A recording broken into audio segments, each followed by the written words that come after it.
is because 15 years earlier with that, when I was 6 years old, I was upstairs in my room, because it was the same room I was in.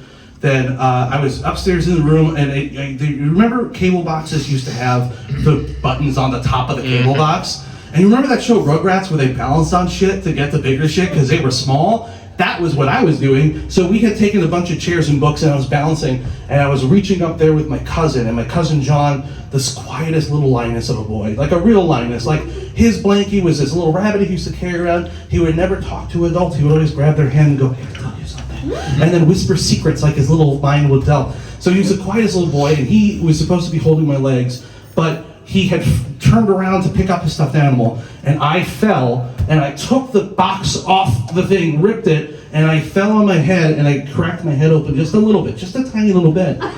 And then my cousin very calmly got up, picked up his stuffed animal, and as calm as possible walked down the stairs, past my parents and my aunt and uncle, down the stairs to the first floor where my very Puerto Rican grandmother lived, and walked right up to her and goes, "I need to tell you something.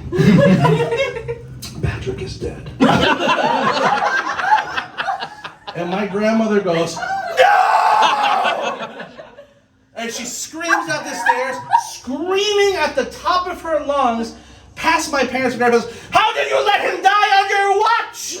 God is watching you and he will revenge!" And runs up the stairs, and then it sees me, and what has happened is the cables got pulled off the TV, and because of that the TV fell. But because everything was plugged in, it very calmly fell on my legs. And I was lying there because my dad was an EMT when I was young, and I know if you get hurt, don't move. So I'm just laying here like this with my eyes open, a little bit of blood that I don't know about, but the TV on my legs, I know I'm gonna be in trouble, so I'm very nervous, and I'm not moving. And my grandmother comes screaming, and she goes, "Oh my God, he's dead, he's dead." And I turn and I look at her, and I go, "I'm okay." And she goes, "Oh, don't talk, you're dying." And so I don't know how bad it is, and she goes, "Oh God, there's all this blood." I saw a picture of it later. There, I got a little bit of a cut right here. It's not that big a deal, but she's screaming. My father finally comes in to see what's going on. He goes, "What happened?" And I'm just like crying. Like, I just tried to grab the thing off, and my grandmother, as my father is trying to get me into a car to go to the hospital, my grandmother is screaming, hitting my father about like, "How could you let him die on your watch? He's dying in your hands." And by the way, I'm just perfectly going like,